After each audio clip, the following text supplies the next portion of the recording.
ঝড় তুফান আর শিলাবৃষ্টির তাণ্ডব অব্যাহত।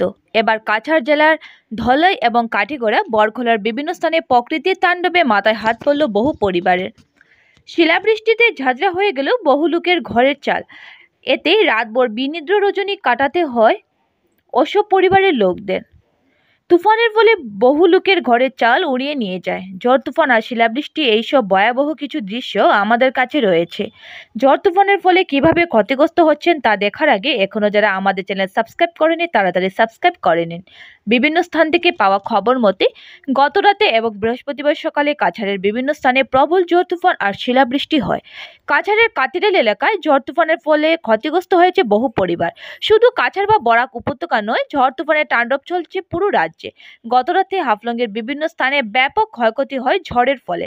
বিদ্যুৎহীন হয়ে পড়েছে বিভিন্ন এলাকা। ইতিমধ্যে এ নিয়ে প্রতিবাদে নেমেছে বহু লোকজন।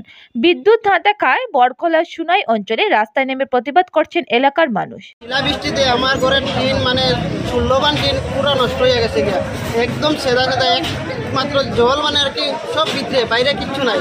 ঘরের ভিতরে আডু জল হয়ে গেছে, আমার ধান নষ্ট, কাগজপত্র সব কিছু ডকুমেন্টস নষ্ট হয়ে গেছে বৃষ্টিতে।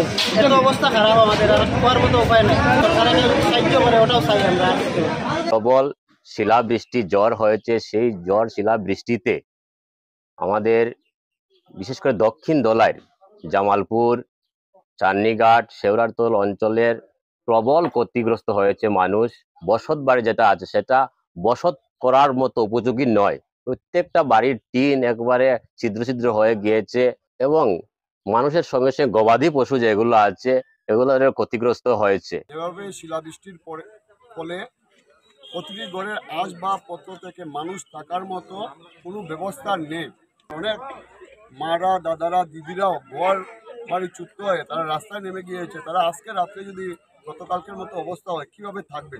তার জন্য মাননীয় মন্ত্রী মহাশয় আমাদের জেলা উপায়ুক্ত মহাশয়ের সঙ্গে যোগাযোগ করেছেন, এডিসি সাহেবদের সঙ্গে যোগাযোগ করেছেন, সার্কেল অফিসার সহ ডিজাস্টার ম্যানেজমেন্টের ডিপার্টমেন্টে যারা আছে তাদেরকে বলেছেন যুদ্ধকালীন তৎপরতায় সরকারের পক্ষ থেকে যেগুলো সুবিধা কম সময়ের মধ্যে তাদেরকে দেওয়া যায়, আজকে রাত্রের মধ্যে যাতে তাদেরকে তেরপালের ব্যবস্থা করে দিয়ে আগামী দিনে যাতে তাদের আরও সুবন্দোবস্ত করা যায় তার ব্যবস্থা সরকার পক্ষ থেকে করা হচ্ছে।